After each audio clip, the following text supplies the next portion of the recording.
Howdy shipmates, it's Captain Dan here. Welcome to Storytime with Captain Dan, a time to tell tales old and new for young and old. And I need you to send me in some stories or suggest some new stories because my collection is getting a bit thin now, so I need some help with this and I need some shout outs for people. But today I'm going to tell a tale from Dr Seuss. This is called The Lorax. It's a long classic tale from Dr Seuss. The Lorax. A fine looking creature, don't you think? What a wonderful moustache. So here's the tale of the Lorax by Dr Seuss.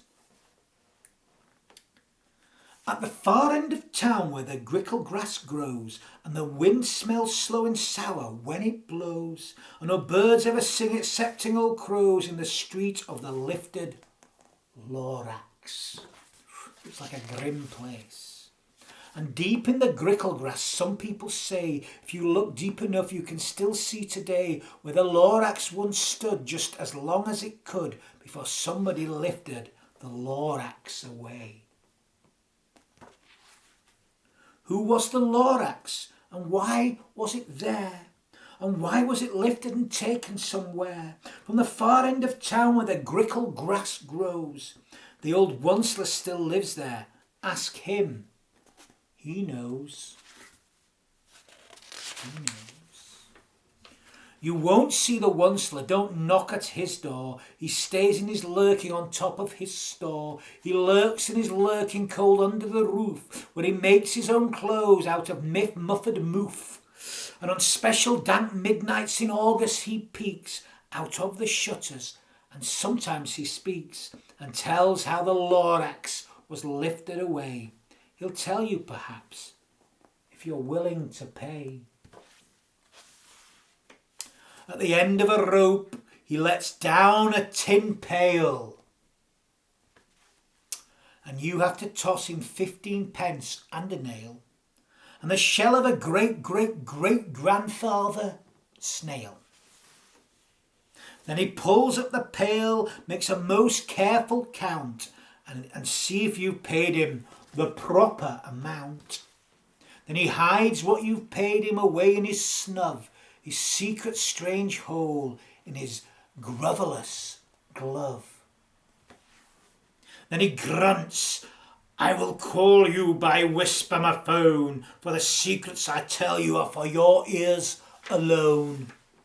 Schlup, down schlups the whisper my phone to your ear. You see it there. And the old Onceler's whispers are not very clear, since they have to come down through a snurgly hose, and he sounds as if he had smallish bees up his nose. Now I'll tell you, he says, with his teeth sounding grey, how the Lorax got lifted and taken away. It all started way back, such a long, long time back.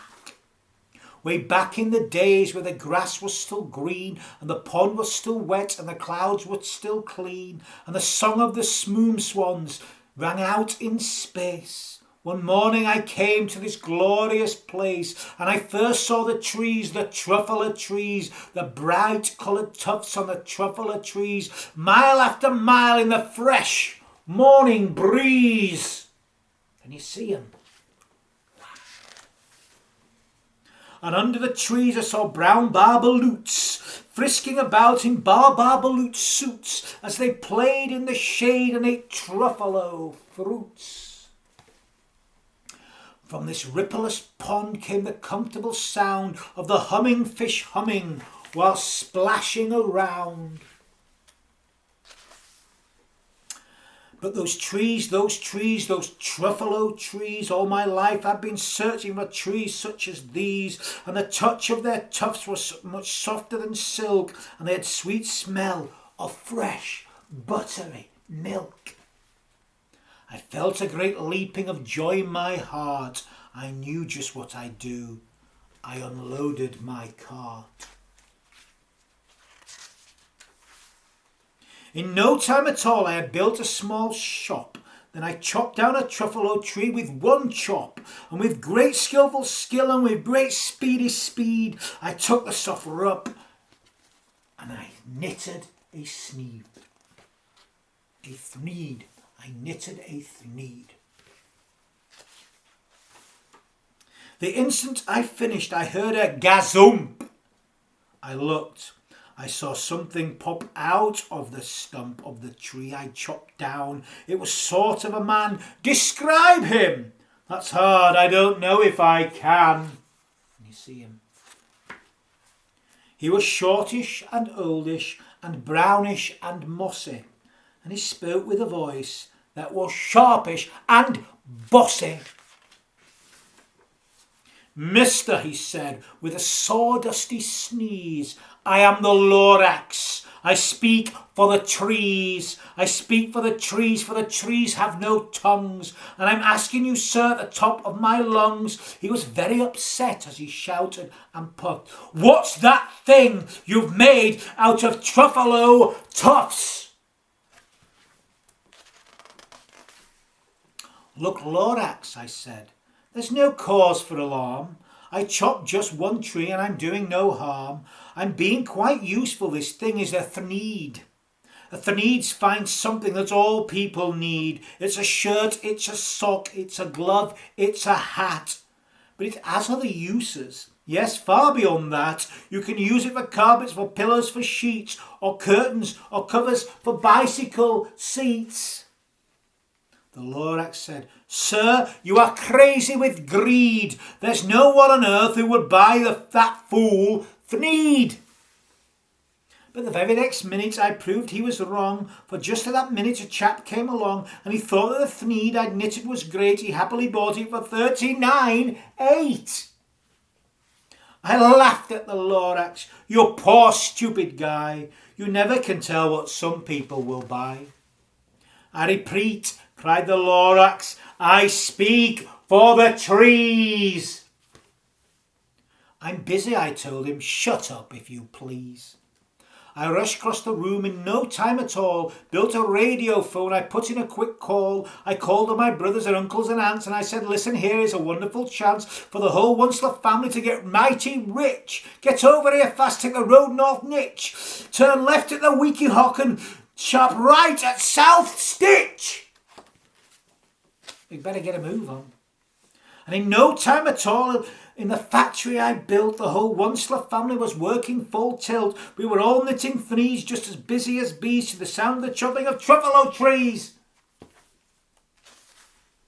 Then, oh baby, oh, how my business did grow. Now chopping one tea at a time was too slow. So quickly I invented a super axe hackler, which whacked off 4 tuffler trees in one smacker. We were making threes 4 times as fast as before, and that Lorax, he didn't show up anymore.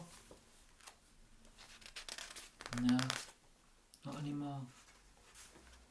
But the next week he knocked at my new office door.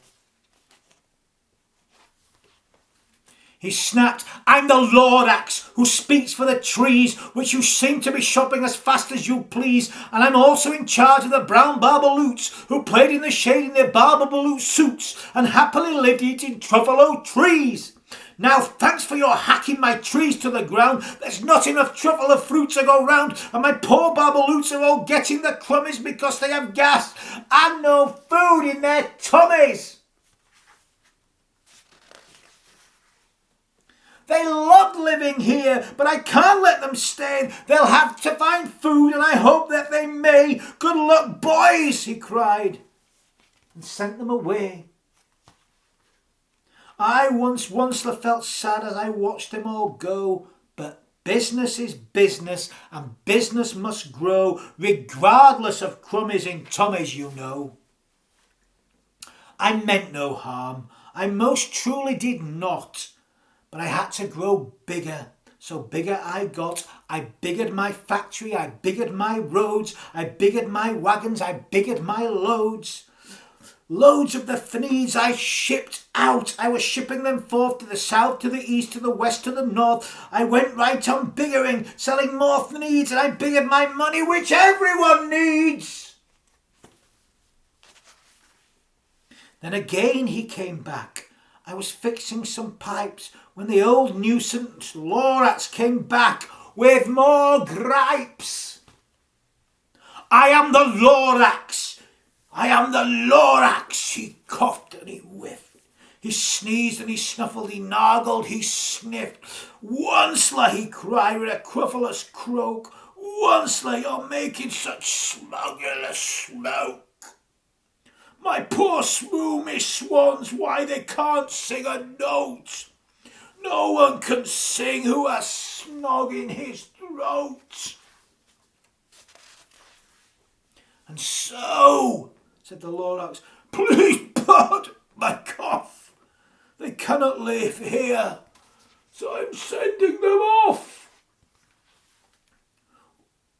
Where will they go, I don't hopefully know.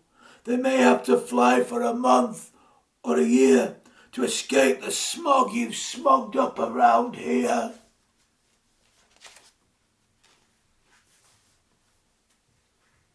What's more, snapped the Lorax, his dander was up. Let me say a few words about gluppity glup. Your machinery chugs on day and night without stop, making gluppity glup or sloppity slop. And what do you do with this leftover goo? I'll show you, you dirty old onceler man, you! I'll show you. You're glumping the pond where the humming fish hummed. They can hum from their gills are all gummed. So I'm sending them off. Oh, their future is dreary. They'll walk on their fins and get woefully weary in search of some water that isn't so smeary. I hear things are just as bad up in Lake Erie. I'm getting a headache now. And then I got mad. I got terribly mad. I yelled at the Lorax. Now listen here, Dad. All you do is yap, yap and say bad, bad, bad, bad.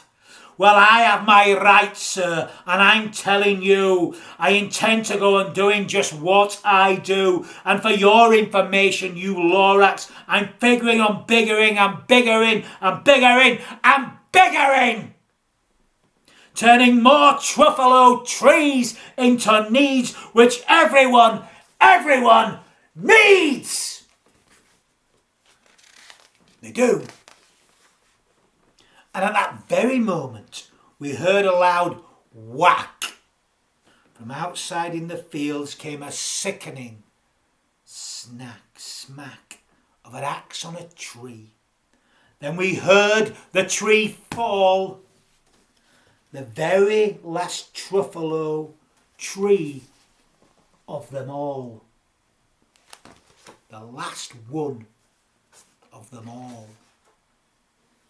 No more trees, no more needs, no more work to be done. So in no time my uncles and aunts, everyone, all waved me goodbye. They jumped into my cars and drove away under the smoke-smuggered stars.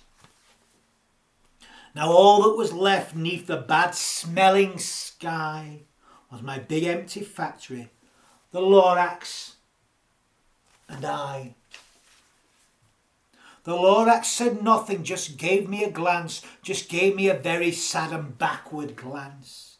And he lifted himself by the seat of his pants. You can see him there, look.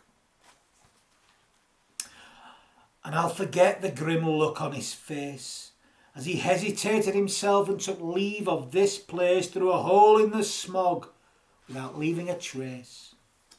And all that the Lorax left here in this mess was a smile of old rocks with one word, unless. Whatever that meant, well, I just couldn't guess. That was long, long ago. But each day since that day, I've sat here and worried away. Through the years while my buildings have fallen apart, I worried about it with all my heart. But now, said the Onceler, now that you're here, the word of the Lorax seems perfectly clear. Unless someone like you cares a whole awful lot, nothing is going to get better. It's not. So, called the Onceler. Catch, called the Onceler. And he lets something fall. It's a truffler seed. It's the last one of all. You're in charge of the last of the truffler seeds, and the truffler seeds, trees, are what everyone needs. Plant a new truffler, treat it with care. Give it clean water and feed it fresh air. Grow a forest, protect it from axes that hack. Then the Lorax and all of his friends, they might just come back. A tale for us all, I think. The Lorax by Dr Seuss. But that's enough for today from Captain Dan. A bit of a longer tale today. I hope you'll sleep well tonight. Keep in touch. Keep sending in stories and ideas and shout-outs. But I'm going to wish you all a good night in my usual way. So good night, oh sweet repose. Don't lie on your belly, because you might just squash your nose. Good night.